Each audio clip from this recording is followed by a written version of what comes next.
கட்டடம் உள்ள சாப்பாட்டு மேஜைகள், அது மேலே விதவிதமான பலகாரங்கள். சாப்பாட்டுக்கெல்லாம் எவ்வளவு அப்படின்னு விசாரிச்சாராம் தாத்தா. அதுதான் சொன்னேனே, இங்கே எல்லாமே இலவசம்தான், எது வேணும்னாலும் சாப்பிட்லாம், எவ்வளவு வேணும்னாலும் சாப்பிட்லாம் அப்படின்னாராம். நீங்கள் சொல்கிறீங்க அப்படி, ஆனால் நான் சர்க்கரை சேர்த்துக்கப்படாது, உப்பு சேர்த்துக்கப்படாது, பாட்டி கையால் எப்பவும் பத்திய சாப்பாடு தான் அப்படின்னாராம் தாத்தா. இதை பாருங்கள், இங்கே உங்களுக்கு அந்த கவலையும் வேண்டியதில்லை. இங்கே நீங்கள் ஸ்வீட்டு சாப்பிட்லாம், காரம் சாப்பிட்லாம், உங்களுக்கு எந்த நோயும் வராது அப்படின்னாராம் அங்கே சொர்க்கத்தில் இருந்தவர்.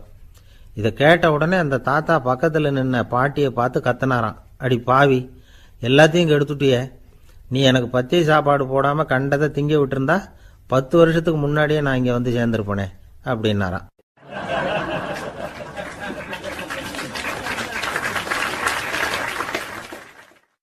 ஒரு சன்னியாசி, அவர் ஒரு நாள் ஒரு கனவு கண்டாராம். அந்த கனவில் அவர் சொர்க்கத்துக்கு போகிறார். அங்கே ஒரு பெரிய திருவிழா நடந்துக்கிட்டு இருக்குது.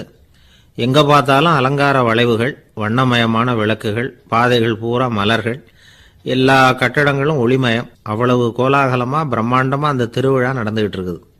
அது என்ன திருவிழாங்கிறது இந்த சன்னியாசிக்கு புரியல. அங்கே எதிரில் வந்துக்கிட்டு இருந்த ஒருத்தரை நிறுத்தி, என்ன விசேஷம் இங்கே அப்படின்னு விசாரிச்சாராம். உனக்கு தெரியாத விஷயம், இன்னைக்கு இறைவனுக்கு பிறந்த நாள், அதை தான் எல்லாரும் சேர்ந்து கொண்டாடுறோம். இதுக்காக பிரம்மாண்டமான ஊர்வலம் ஒன்று வரப்போகுது, இறைவனே அந்த ஊர்வலத்தில் கலந்துகிறார் அப்படின்னார் அவர். உடனே அந்த சன்னியாசி ஒரு மரத்து நிழலில் ஒதுங்கி நின்றுக்கிட்டார். ஊர்வலம் வந்துக்கிட்டு இருக்குது. முதல்ல ஒரு குதிரை வந்துக்கிட்டு இருக்கு, அது மேலே ஒருத்தர் உட்காந்துருக்கிறார். அவருக்கு பின்னாடி நிறைய பேர் கூட்டமாக வந்துக்கிட்டு இருக்கிறாங்க. இவ்வளவு கூட்டம் இவர் பின்னாடி வருதே, யார் இவர் அப்படின்னு கேட்டார். ஒரு மதத்தின் பெயரை சொல்லி, இவர் அந்த மதத்தின் தலைவர், அவரை பின்பற்றுகிற மக்கள் கூட்டம் பின்னாடி வந்துகிட்டு இருக்குது அப்படின்னு விவரம் சொல்லியிருக்கிறாங்க. இவங்களுக்கு அடுத்தபடியாக இன்னொரு குதிரையில் ஒருத்தர் வந்துகிட்டு இருக்கிறார். அவருக்கு பின்னாடி ஏகப்பட்ட கூட்டம். இவர் யாருங்க அப்படின்னு கேட்டிருக்கார் சன்னியாசி. அங்கே இருக்கிறவங்க விவரம் சொல்லியிருக்கிறாங்க. இன்னொரு மதத்தின் பெயரை சொல்லி, இவர் அந்த மதத்தினுடைய தலைவர், அவர் வழியை பின்பற்றுகிறவர்கள் அவர் பின்னாடி கூட்டமாக வந்துக்கிட்டு இருக்கிறாங்க அப்படின்ட்டு இருக்காங்க. இப்படி ஒவ்வொருத்தராக குதிரை மேலே வந்துக்கிட்டே இருக்கிறாங்க. அவங்கள பின்பற்றியும் ஒவ்வொரு கூட்டம் வந்துக்கிட்டே இருக்குது. அந்த பெரிய ஊர்வலம் அது பாட்டுக்கு போய்கிட்டு இருக்குது. கடைசியாக அது முடிஞ்சது ரொம்ப நேரம் கழித்து. அதுக்கப்புறம் கொஞ்சம் நேரம் கழித்து ஒரு வயசான ஆள் குதிரை மேலே வந்துக்கிட்டு இருக்கிறார். ஆனால் அவருக்கு பின்னாடி யாருமே இல்லை. அவர் பரிதாபமாக தனியாக வந்துக்கிட்டு இருக்கிறார். அவர் அந்த ஊர்வலத்தை சேர்ந்தவரா இல்லையாங்கிறதே தெரியல. இவர் யார், இவர் ஏன் இப்படி தனியாக வந்துக்கிட்டு இருக்கிறார் அப்படின்னு கேட்டிருக்கார் அந்த சன்னியாசி. என்னது இப்படி கேட்குறீங்க, இவர் தான் கடவுள், இவருக்காக தான் இன்னைக்கு இந்த ஊர்வலமே நடக்குது, இவருக்கு தான் இன்னைக்கு பிறந்த நாள், முன்னாடி போகிற ஊர்வலம் பூரா இவருடைய பிறந்த நாளை கொண்டாடுறதுக்காக தான் அப்படின்ட்டுருக்காங்க. இதை கேட்டதும் அந்த சன்னியாசிக்கு திடுக்குன்னு தூக்கி போட்டிருக்கு. இது வரைக்கும் கனவு கண்டுகிட்டு இருந்தவர் முடிச்சுக்கிட்டார். அதுக்கப்புறம் தான் யோசித்து பார்த்துருக்கார். உண்மைதான், மக்கள் எல்லாரும் பக்தி மார்க்கத்தில் போகிறதா நினச்சிக்கிட்டு பாதை மாறி போயிட்டு இருக்கிறாங்க. கடவுளை பின்பற்றுவதாக நினைக்கிறாங்க பக்தர்கள். ஆனால் கடவுளுக்கு பின்னாடி யாருமே இல்லை. இன்னமும் இயல்பாக இதை பற்றி யோசித்து பார்த்தா, உண்மைக்கு பின்னாடி தான் நான் போய்கிட்டு இருக்கேன் அப்படின்னு நிறைய பேர் சொல்கிறாங்க. ஆனால் அந்த உண்மை அனாதையாக போய்கிட்டு இருக்குது. அப்படி ஆயிட்டுது உலகம். இந்த காலத்துலேயும் ஒரு ஊர்வலம், ஒரு பெரிய மனுஷருக்கு பிறந்த நாள் விழா. அவர் குதிரை மேலே ஏறி முன்னாடி போயிட்டுருக்கிறார். அவருக்கு பின்னாடி ஒரு 100 பேர் தொண்டர்கள் அவங்க பாட்டுக்கு போகிறாங்க. எல்லாம் பணம் கொடுத்து ஏற்பாடு பண்ணவங்க, எல்லாம் பணம் வாங்கிட்டு முன்னாடி போயிட்டுருக்குறாங்க. கொஞ்சம் தூரம் நடந்ததும் கால் வலிக்க ஆரம்பிச்சுட்டுது. ஒவ்வொருத்தராக அப்படியே ஒதுங்க ஆரம்பிச்சிட்டாங்க. அதான் முன்னாடியே பணம் கிடச்சிட்டுதே, இனிமேல் ஒதுங்கினா என்னன்னு ஒதுங்கிட்டாங்க. ஒரு கட்டத்தில் குதிரையில் போகிறவர் தற்செயலாக திரும்பி பார்க்குறாரு, பின்னாடி யாருமே இல்லை, எல்லாரும் ஓடி போயிட்டாங்க. ஒரே ஒரு ஆள் மட்டும் ரொம்ப விசுவாசமாக பின்னாடி நடந்து வந்துக்கிட்டு இருந்தான். ஏன்ப்பா நீ மட்டும் வந்துக்கிட்டு இருக்கிறியே, நீ வீட்டுக்கு போகலையான்னு கேட்டிருக்காரு அவர். நீங்கள் அந்த குதிரையையும் அதுக்குள்ள வாடகை பணத்தையும் கொடுத்துட்டீங்கன்னா நானும் போயிடுவேன் அப்படின்னு நானா இந்த ஆள்.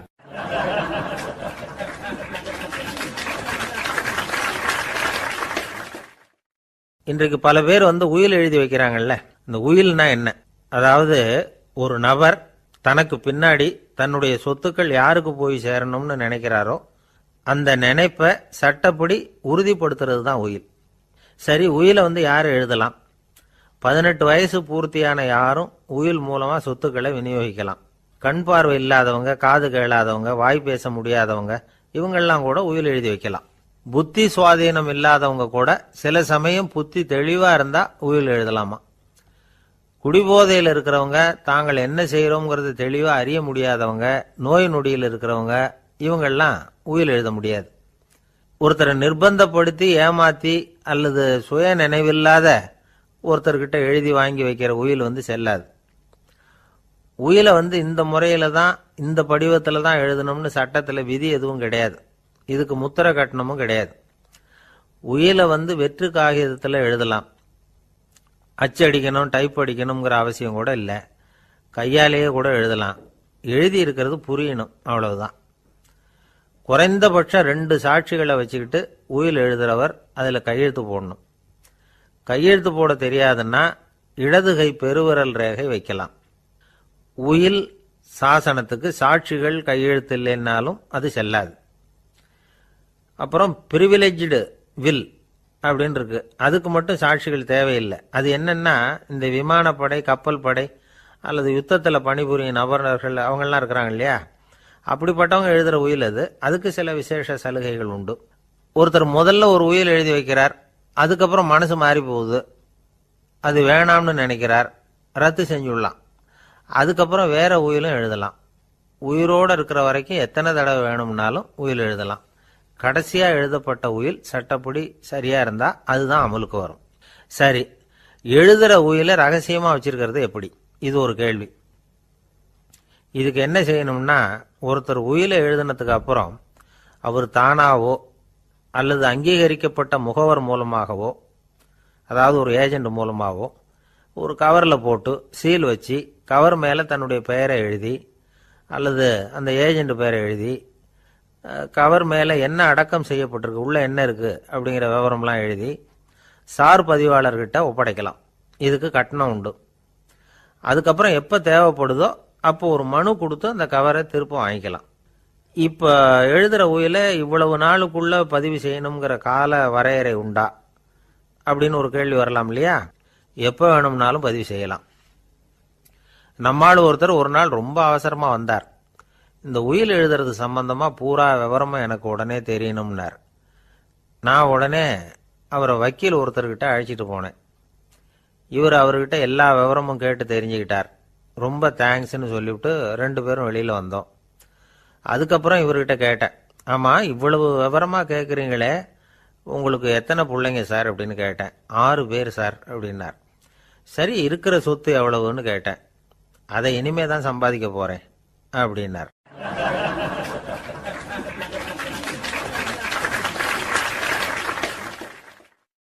வயிறு பசிக்குதேங்கிறது சிலரோட கவலை, வயிறு பசிக்க மாட்டேங்குதே அப்படிங்கிறது சில பேரோட கவலை.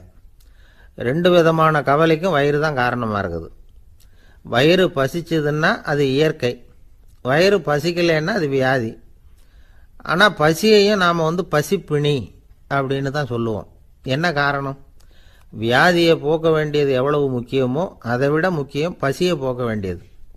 ஒரு சமுதாயத்தில் பசிப்பிணியே இருக்கக்கூடாது, அதுதான் நல்ல சமுதாயம். பசியை போக்கணும்னா சாப்பாடு போடணும், பசியின்மையை போக்கணும்னா வைத்தியம்தான் பண்ணணும். இது சம்பந்தமாக எவ்வளவோ ஆராய்ச்சிகள் நடக்குது, நிறைய மருந்து கண்டுபிடிச்சிருக்கிறாங்க. நம்ம உடம்புல பசியை தூண்டக்கூடிய பகுதி எது, இதை முதல்ல தெரிஞ்சுக்கணும் இல்லையா? நாம் சாப்பிட்ற ஆகாரம் செரிக்கிறதுக்கு எது காரணம் தெரியுமா? நம்ம மூளையோட பின்பகுதி தான் அதுக்கு காரணமாக இருக்குதாம். மூளையின் பின்பகுதியில் நரம்பு செல்களால் ஆன 2 வகையான ஆரக்சின்கள் தான் பசியை உண்டாக்குது அப்படின்னு கண்டுபிடிச்சிருக்கிறாங்க. 2 ஆய்வாளர்கள் இதை கண்டுபிடிச்சிருக்காங்க. அவங்க 2 பேரும் டெக்சாஸ் பல்கலைக்கழகத்தில் ஹார்வர்டு ஹக்ஸ் மருத்துவ கல்வி நிலையத்தில் பணிபுரிகிறவங்களாம். உண்பது தேவைங்கிறது உணரப்படும் போது மூளையின் அந்த குறிப்பிட்ட பகுதி ஆரக்சின் அப்படிங்கிற ஹார்மோன்களை சுரக்கும். அது பசி உணர்வை தூண்டும் அப்படிங்கிறது தான் அந்த ஆய்வாளர்களின் கண்டுபிடிப்பு. இந்த ஆரக்சின் வேறு சில உயிரினங்கள்லேயும் உண்டு. இப்போ எலிகளில் கூட இது இருக்குது. அதனால் எலிகளை வச்சு இது சம்பந்தமாக ஆராய்ச்சி பண்ணாங்க. எலிகள் உடம்பில் ஆரக்சினை செலுத்தி பார்த்தாங்க. உடனே என்னாச்சு தெரியுமா? அந்த எலியெல்லாம் பசியால் துடிக்க ஆரம்பிச்சுட்டுது. எதையாவது தின்னு பசியை தீர்த்தா போதுங்கிற அளவுக்கு அந்த எலிகள்லாம் அல்லாட ஆரம்பிச்சுட்டுது. இயல்பாக சாதாரணமாக அந்த எலிகள் எவ்வளவு சாப்பிடுமோ அது மாதிரி 8 முதல் 10 மடங்கு அதிகமான ஆகாரத்தை 1 மணி நேரத்துக்குள்ளே சாப்பிட்டு தீர்த்துட்டு தான். சில எலிகளின் மூளையில் இந்த ஆரக்சின் அளவை கட்டுப்படுத்தி பார்த்துருக்குறாங்க. உடனே என்னாச்சு தெரியுமா, அதெல்லாம் சாப்பாட்டை கண்டா முகத்தை திருப்பிட்டு போக ஆரம்பிச்சுட்டு தான். அந்த எலிகளுக்கு பசி எடுக்கலையாம். இந்த ஆராய்ச்சியின் அடிப்படையில் பசியை எடுக்காமல் இருக்கிற மனிதர்களுக்கும் பசியை தூண்ட முடியும் அப்படின்னு சொல்லி ஆராய்ச்சியாளர்கள் தெரிவிச்சிருக்கிறாங்க. ஆக ஆரக்சின் தான் பசிக்கு காரணம்ங்கிறது தெரிஞ்சு போச்சு. சரி, இந்த ஆரக்சின் அப்படின்னா என்ன? அது ஒரு கிரேக்க சொல். அதுக்கு பசின்னு அர்த்தம். நம்ம ஆளுங்களுக்கெல்லாம் பசியை தூண்டுறதுக்கு மருந்து தேவையில்லை, பசியை குறைக்கிறதுக்கு தான் மருந்து தேவை. ஒரு அம்மா டாக்டரை தேடி வந்தாங்களாம். டாக்டர், எங்கள் வீட்டுக்காரருக்கு திடீர்னு அகோர பசி, நிறைய சமைச்சு போடுறேன், அவ்வளவையும் சாப்பிட்டுட்டு கீழே கிடக்கிற குப்பை கூலங்களையும் எடுத்து சாப்பிட ஆரம்பிச்சுடுறார், இது என்னன்னு கவனித்து பாருங்கள் அப்படின்னாங்களாம். எவ்வளோ நாளாக அப்படி இருக்குதுன்னு கேட்டிருக்காரு டாக்டர். 1 வாரமாக அப்படி இருக்குதுன்னாங்களாம். இவ்வளவு நாளாக ஏன் சும்மா இருந்தீங்க, ஆரம்பத்திலே இங்கே அழைச்சிட்டு வர வேண்டியது தானே அப்படின்னாரான் டாக்டர். அது ஒன்றும் இல்லை டாக்டர், வீடு பூரா சுத்தமாகட்டுமேன்னு பார்த்துக்கிட்டு இருந்தேன் அப்படின்னாங்களாம் அந்த அம்மா.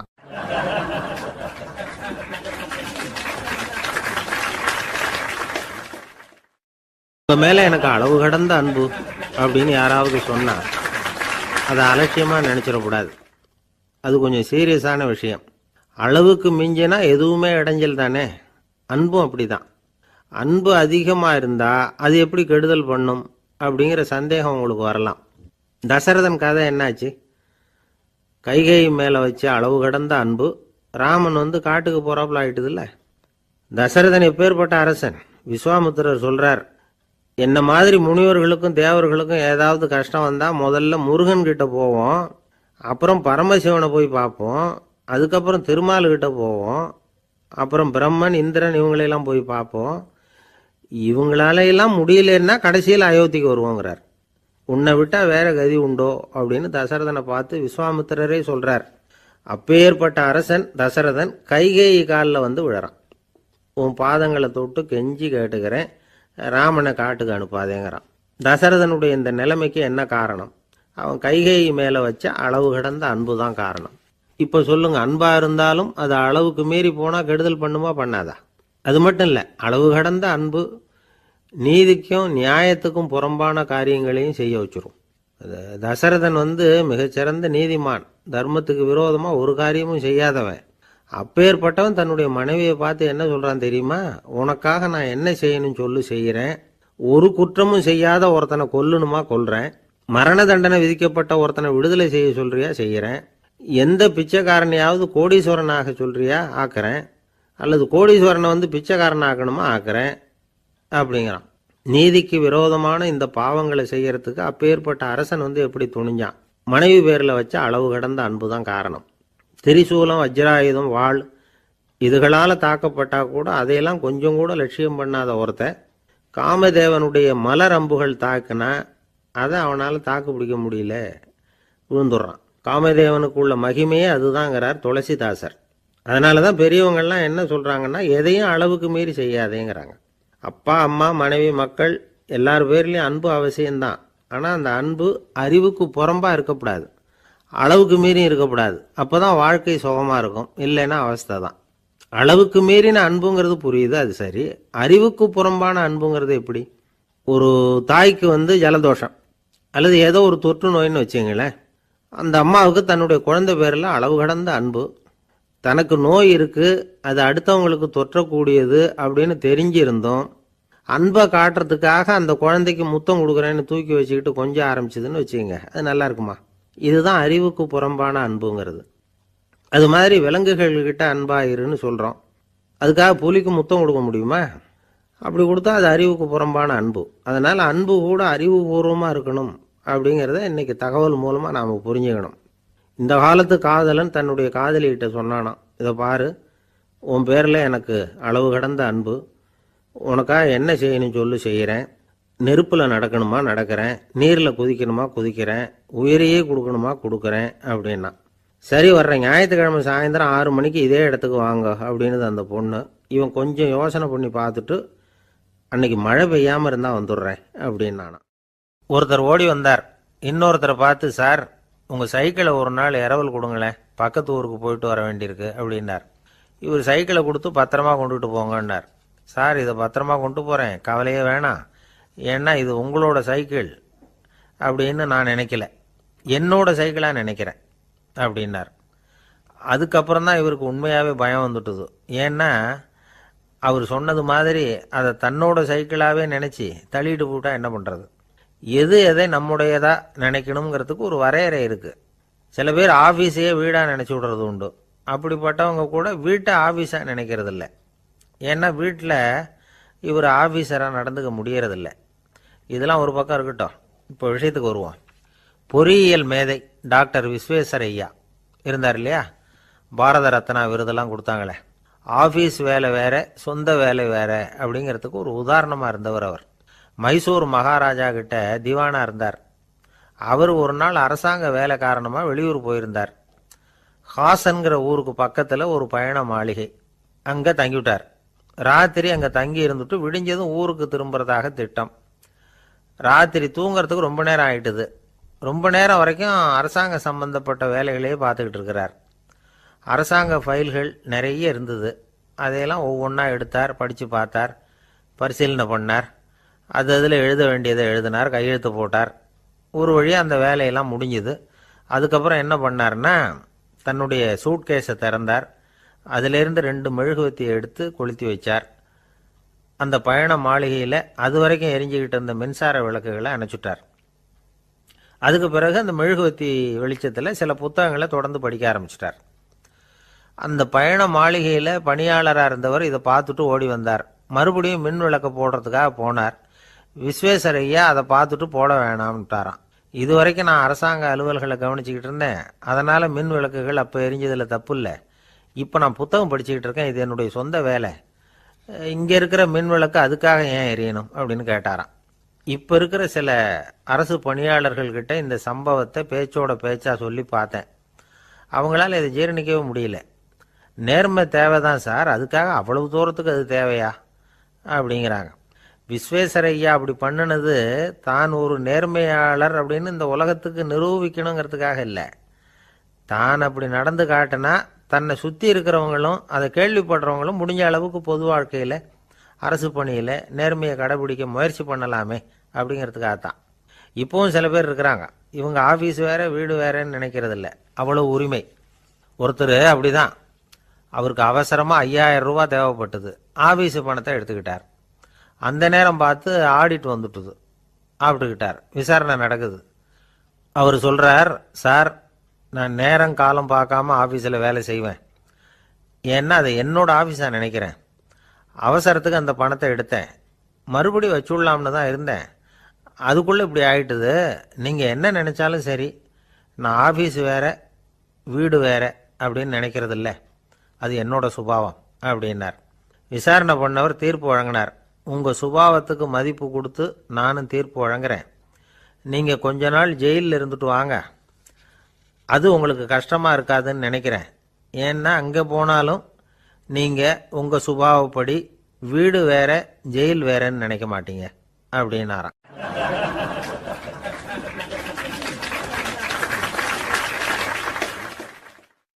திபேத் நாட்டில் புத்த மடாலயங்கள் நிறைய உண்டு. அதுக்கு ஒரு தலைமையகமும் உண்டு. அது இந்த திபேத் தலைநகரம் லாசாவில் இருக்குது. ரொம்ப காலத்துக்கு அப்பால் அதை பற்றியெல்லாம் நிறைய விவரங்கள் எழுதி வச்சிருக்கிறாங்க. அது இப்போவும் நமக்கு கிடைக்குது.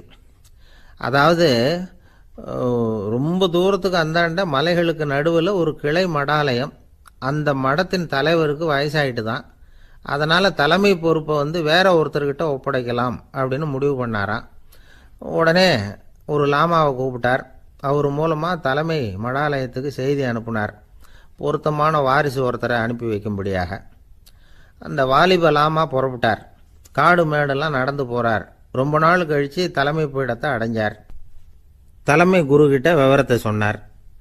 தகுதியான ஒருத்தரை அனுப்பி வச்சா அழைச்சிட்டு போகிறேன் அப்படின்னார். சரி, நாளைக்கு காலையில் நீங்கள் அவங்க எல்லாரையும் அழைச்சிட்டு போகலாம்னார் அவர். அவங்க எல்லாரையுமா?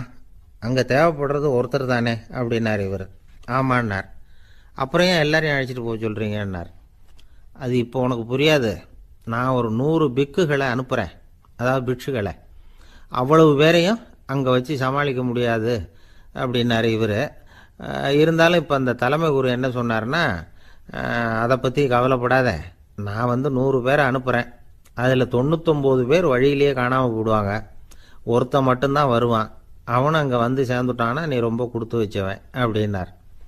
இவருக்கு ஒன்றும் புரியல. இருந்தாலும் மறுநாள் அந்த வாலிப லாமா 100 பேரை அழைச்சிக்கிட்டு புறப்பட்டார். போகிற வழியிலேயே பல பேர் அங்கங்கே பிச்சுக்கிட்டு போயிட்டாங்க. அவர் சொன்னது மாதிரியே வழியில் அவங்க ஊர்கள் இருந்தது தான் காரணம். அப்பா அம்மாவை பார்த்துட்டு வரேன் அப்படின்னு கொஞ்சம் பேர் போனாங்க. சொந்த பந்தத்தை பார்த்துட்டு வரேன் அப்படின்னு கொஞ்சம் பேர். ஒரு வாரம் ஆச்சு. இப்போ மிஞ்சினது 10 பேர் தான். வழியில் ஒரு நகரம். அங்கே சில பிட்சுக்கள் வந்து சந்தித்தாங்க. எங்கள் மடத்து தலைவர் இறந்துட்டார், உங்களில் யாராவது ஒருத்தர் எங்களுக்கு தலைவராக முடியுமா அப்படின்னு கேட்டாங்க. 10 பேரும் தயார். அதில் ஒருத்தரை அழைச்சிக்கிட்டு அவங்க போயிட்டாங்க. இன்னொரு ஊரில் சில பேர் வந்தாங்க, வழி மறிச்சாங்க. நில்லுங்க, எங்கள் மன்னர் மகளுக்கு திருமணம், அதை நடத்தி வைக்க 3 லாமாக்கள் தேவை அப்படின்னாங்க. இப்படி கொஞ்சம் கொஞ்சமாக எல்லாரும் காலி. கடைசியில் 2 பேர் மிஞ்சினாங்க. அங்கே ஒரு இளம்பெண் எதிரில் வந்தா. எங்கள் அப்பா வேட்டைக்கு போயிருக்கிறாரு, இன்னும் திரும்பி வரல, வீட்டில் வேறு யாரும் இல்லை, தனியாக இருக்க பயமாக இருக்குது, யாராவது ஒருத்தர் எனக்கு துணையாக இருக்கணும் அப்படின்னு கேட்டுக்கிட்டா. எங்கள் 2 பேரில் நீயே ஒருத்தரை தேர்ந்தெடுத்துக்கோ, இல்லைன்னா எங்களுக்குள்ளே சண்டை வந்துடும் அப்படின்னாங்க. இப்போ மிஞ்சினவர் ஒருத்தர். அவருக்கும் ஒரு சோதனை வந்தது. ஒரு தர்க்கவாதி எதிரில் வந்தான், உன்னோட வாதம் பண்ணணும்னா. இவனோட வாதம் பண்ணுறேன், அது முடிய ரொம்ப காலம் ஆகலாம், தர்க்கத்தில் நான் ஜெயிச்சா அங்கே வரேன், இல்லைன்னா இவருடைய சீடனை ஆயிடுவேன் அப்படின்னார் அவர். கடைசியாக அழைக்க வந்த வாலிபலாமா மட்டும் வெறுங்கையோடு திரும்பி போனார். அங்கே இருந்த வயசான மடாதிபதி கேட்டார், எத்தனை பேர் அங்கேருந்து புறப்பட்டீங்கன்னார். என்னையும் சேர்த்து 101ன்னார் அவர். நல்லது, நீயாவது திரும்பி வந்திய, அதுதான் எனக்கு போதும், ஏன்னா நீ தான் எனக்கு உண்மையான வாரிசு. அந்த 100 பேரில் யாரும் வரமாட்டாங்க அப்படின்னார் அவர். ஏன்னா அவருக்கு தெரியும் இவர் ஒருத்தர் தான் திரும்பி வருவாருங்கிறது. திபேத்தில் ஒரு பழங்கால பழமொழி உண்டாம், 100 பேர் செல்லலாம், எப்பொழுதாவது ஒருவன் அபூர்வமாக அடைய வேண்டிய இடத்தை அடைவான். இதுதான் அந்த பழமொழி. ஒரு உன்னதமான இலக்கை அடையணும்னா அது அவ்வளவு சுலபமான காரியம் இல்லை. இந்த காலத்து மடாலயம் ஒன்று, அதில் ஒரு தலைவர், அவருக்கு வயசாயிட்டுது, தனக்கு ஒரு வாரிசை நியமிக்கணும் அப்படின்னு ஆசைப்பட்டார். ரொம்ப கஷ்டப்பட்டு ஒருத்தரை பிடிச்சார், தனக்கு வாரிசாக நியமிச்சுட்டு அவர் சமாதி ஆயிட்டார். புதுசாக பொறுப்பேற்றுக்கிட்டவர் அப்படியே உட்காந்துருந்தார். அவரை தேடிட்டு பத்திரிகை நிருபர்கள்லாம் வந்தாங்க, கேட்டாங்க. அவர் உங்கள் பொறுப்பில் அவர் பெரியவர் விட்டுட்டு போன இது எவ்வளவு சுமாராக தேரும், எவ்வளவு விட்டுட்டு போனார் அப்படின்னு கேட்டிருக்கிறாங்க. அது என்ன ஒரு 50 லட்சம் இருக்கும் அப்படின்னாராம். அவ்வளவும் பணமா அப்படின்னு கேட்டிருக்காங்க. இல்லைங்க, கடன் அப்படின்னாராம் இவர்.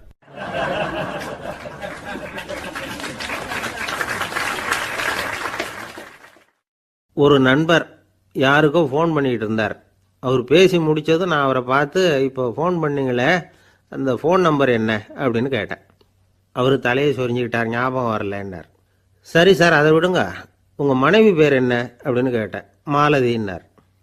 என்ன சார் இது வேடிக்கை, கொஞ்ச நேரத்துக்கு முன்னாடி பேசின ஃபோன் நம்பர் மறந்து போச்சு, எப்போவோ கல்யாணம் பண்ணிக்கிட்ட மனைவி பேர் மறக்கலை, அதை கரெக்டாக சொல்லிவிட்டீங்களே அப்படின்னு கேட்டேன். அவர் என்ன ஒரு மாதிரியாக பார்த்தார். அவர் அப்படி என்னை பார்த்ததில் ஒன்றும் தப்பு இல்லை, ஏன்னா நாம் எல்லாருமே அப்படித்தானே, ஒரு குறிப்பிட்ட காரியத்துக்காக தொலைபேசியில் ஒருத்தட்ட பேசுகிறோம், அதுக்கப்புறம் அந்த எண் நமக்கு அனாவசியம், அதனால் மறந்துடுறோம். இதுக்கு பேர் தான் தற்காலிக ஞாபகம். ஆனால் மனைவி பேரை மறந்துட முடியுமா? முடியாது. அது அவசியமான ஒன்று. அடிக்கடி அந்த பேரை உபயோகப்படுத்துகிறோம், அதனாலேயும் அது முக்கியங்கிறதுனாலேயும் அதை மறக்கிறது இல்லை. இதுக்கு பேர் நிரந்தர ஞாபகம். சரி, இந்த தற்காலிக ஞாபகம், நிரந்தர ஞாபகம், இது 2 ஞாபக அளவுகளையும் கட்டுப்படுத்துறது எது அப்படின்னா மூளைக்குள்ள நடக்கிற மின்சார நடவடிக்கைகள் தான். தற்காலிக ஞாபகம் ஒரு மின்னல் மாதிரி தோன்றி மறையுது. நிரந்தர ஞாபகம் ஒரு படிவம் போல மூளையில் படிஞ்சுடுது. ஒரு சம்பவத்தின் பல பிரதிகள் மூளையில் பல்வேறு பகுதிகளிலேயும் படிகிறதுனால ஒன்று மறைஞ்சாலும் மறந்தாலும் இன்னொன்று மறையறதில்லை. இப்படிப்பட்ட நிலைமையில தான் இந்த தொண்டையில் இருக்கு, வாயில் வரமாட்டேங்குது சார் அப்படிமா. ஒருத்தருக்கு எந்த துறையில் ஆர்வமும் ஈடுபாடும் அதிகமோ அது சம்பந்தமான ஞாபக சக்தி அதிகமாக இருக்கும். தொழிலை விரும்புகிற ஒரு டெலிஃபோன் ஆப்ரேட்டருக்கு எண்கள்லாம் நல்ல ஞாபகம் இருக்கும். அது மாதிரி கவிஞர்களுக்கு வார்த்தைகள் நல்ல ஞாபகத்தில் இருக்கும். இது ஒரு பக்கம் இருந்தாலும் ஒரு மூளை எண்களை விட எழுத்துக்களை விட படங்களை ரொம்ப சுலபமாக ஞாபகத்தில் வச்சுக்குது.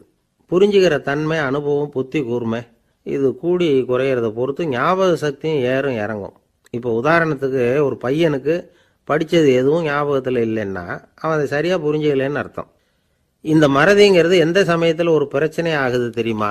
உங்களுக்கு வேண்டியப்பட்ட ஒருத்தரை ஞாயிற்றுக்கிழமை சாயந்தரம் சரியாக 5 மணிக்கு கடற்கரைக்கு வர சொல்லிவிட்டு அந்த நேரத்தை மறந்துவிட்டா அது பரவாயில்ல, வர சொன்னதையே மறந்துவிட்டா தான் நிலைமை மோசம்னு அர்த்தம். இப்படி இருந்தால் இது சிகிச்சை எடுத்துக்க வேண்டிய நிலைமைங்கிறத புரிஞ்சுக்கணும். ஆமாம், இதுக்கும் மருந்து இருக்குது. ஆனால் மூளை குறிப்பிட்ட அளவுக்கு கீழே இயங்குறப்போவோ இன்னொன்று சொல்லுவாங்க, இந்த நியூரோ டிரான்ஸ்மிட்டர் அப்படின்னு சொல்லுவாங்க. அப்படிங்கிற மூளை ரசாயனம் ரொம்பவும் குறைஞ்சி போகிறப்போ மட்டும்தான் உபயோகப்படும். டாக்டர் என்ன சொல்கிறாங்க தெரியுமா?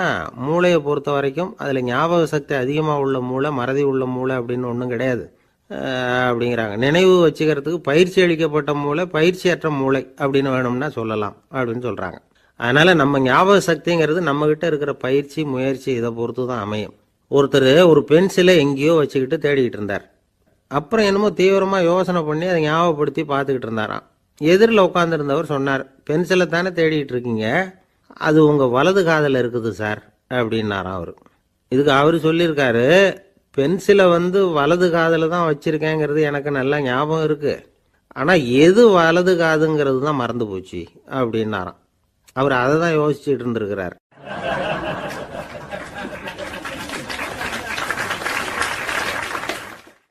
ஒரு ஊரில் ஒரு ஆள் இருந்தான், தையல் கடை வச்சுருந்தான். அவங்கிட்ட ஒருத்தன் ஒரு சட்டை துணி எடுத்து கொடுத்து தைக்க சொல்லியிருந்தான். வர்ற சனிக்கிழமை வா, வாங்கிட்டு போ அப்படின்னு அவன் சொல்லியிருந்தான். அதே மாதிரி இவன் வந்தான். அவன் தச்சு வச்சுருந்த சட்டையை கொடுத்தான். இவன் வாங்கி அங்கேயே போட்டு பார்த்தான். கை நீளம் ஒன்றுக்கு ஒன்று வித்தியாசமாக இருந்தது. வலது கை இடது பக்கத்தை விட நீளம் குறைச்சலாக இருந்தது. அவன் முணுமுணுக்க ஆரம்பிச்சுட்டான், என்ன இது இப்படி தைச்சுட்டியேன்னு. இதுக்கு அவன் சொன்னான், ஐயையோ இதுக்காகவா சங்கடப்படுறீங்க, வலது கையை மட்டும் கொஞ்சம் உள்ளே இழுத்தாப்புல வச்சுக்கிட்டிங்கன்னா சரியாக போகுது, மற்றபடி அந்த சட்டையில் உள்ள கலை அம்சத்தை கவனிங்க, எவ்வளோ அற்புதமாக தைச்சிருக்கேன் பாருங்கள், ஒரு சின்ன குறைய இப்படிலாம் பொருட்படுத்த வேண்டியதில்லை, நான் சொன்னது மாதிரி கையை கொஞ்சம் உள்ளே இழுத்தது மாதிரி வச்சுக்கிட்டு நடந்து போங்க, ஜோராக இருக்கும் அப்படின்னா. அவனும் யோசித்து பார்த்தான். சரியான யோசனையாக தான் தோணுச்சு. கொஞ்சம் முயற்சி பண்ணி வலது கையை கொஞ்சம் உள்ளே இழுத்து சட்டை சரியாக இருக்கிறது மாதிரி பண்ணிட்டான். இப்போ மறுபடியும் ஒரு பிரச்சனை. வலது கையை உள்ளே இழுத்த மாதிரி அப்படியே வச்சுக்கிட்டதும் முதுகு பக்கம் கொஞ்சம் துணி தளர்த்தியாக தொங்குறது மாதிரி தெரிஞ்சுது. என்ன இது, முதுகு பக்கம் துணி குவிஞ்சுட்டுதே, தொங்குதே அப்படின்னா மறுபடியும், அடடா இதுக்காகவா கவலைப்படுறீங்க, உடம்ப அதுக்கு தகுந்த மாதிரி கொஞ்சம் வளைச்சிக்கிட்டா சரியாக போடுது, இதுக்காக அந்த அழகான தையலை பிரித்து அதில் உள்ள கலை அம்சத்தை கெடுக்கிறதுக்கு என் மனசு இடம் தரல, எவ்வளவுக்கு தளர்த்தியாக இருக்கோ அவ்வளவுக்கு கொஞ்சம் உடம்ப வளைச்சி அப்படி குனிஞ்சது மாதிரி போங்க போதும் அப்படின்னா. அதுவும் நல்ல யோசனையாக தான் பட்டுது இவனுக்கு. சரின்னு சொல்லிவிட்டு புறப்பட்டான். தெருவில் இறங்கினான். கையை கொஞ்சம் உள்ளே இழுத்தான், உடம்ப கொஞ்சம் முன்னால் வளைச்சான், சட்டைக்கு தகுந்த மாதிரி உடம்ப பண்ணிக்கிட்டான், மெதுவாக நடந்து போகிறான். இப்போ எதிரில் இன்னொருத்தன் வரான். இவனை பார்க்குறான், இவன் போட்டிருக்கிற சட்டையை பார்க்குறான், ஆஹா அற்புதம்ங்கிறான். சும்மா சொல்லக்கூடாது, ரொம்ப நல்லா இருக்குது, நிச்சயமாக இது இந்த ஊர் மேலே தெருவில் இருக்கிற ஒருத்தன் இருக்கானே அவன் தைச்சதாக தான் இருக்கணும் அப்படின்னா. இதை கேட்டதும் அவனுக்கு ஆச்சரியம், எப்படி அவ்வளவு கரெக்டாக கண்டுபிடிச்சிங்க அப்படின்னு கேட்டிருக்கான். இதுக்கு அந்த வழிபோக்கன்னு சொன்னானான், அவன் ரொம்ப கெட்டிக்காரன், உங்களை மாதிரி உடம்பும் கையும் வளைஞ்சு போன ஒரு ஆசாமிக்கு அவனை தவிர வேற யாராலேயும் இவ்வளவு பொருத்தமான ஒரு சட்டையை தைக்க முடியாது அப்படின்னானா. பாருங்க, அவனுக்காக இவன் அனுசரிக்க போய் இவனோட நிலைமை எப்படி ஆயிடுது பாருங்க. இதே மாதிரி தான் சில சடங்குகளும் சம்பிரதாயங்களும் நம்மளை கோமாளி ஆக்கி விட்டுரும். எதுவாக இருந்தாலும் அதில் அறிவுபூர்வமான அணுகுமுறை அவசியம். ஒரு நர்ஸ் அவசரமாக ஓடி டாக்டர்கிட்ட சொல்லிச்சான், டாக்டர் ஒரு தப்பு நடந்து போச்சு, 10ஆம் நம்பர் பெட்டில் இருக்கிற பேஷண்ட்டுக்கு காலில் ஆப்ரேஷன் பண்ணுறதுக்கு பதிலாக கையில் ஆப்ரேஷன் பண்ணி விட்டீங்க. கை ஆப்ரேஷன் பண்ணிக்க வேண்டிய ஆள் 7ஆம் நம்பர் பெட்டில் இருக்கார் அப்படின்னு தான். அதுக்கு இவர் பதட்டப்படாமல் சொன்னாராம், பரவாயில்ல, இவரை தூக்கி 7ஆம் நம்பர் பெட்டில் போட்டுரு அப்படின்னாராம்.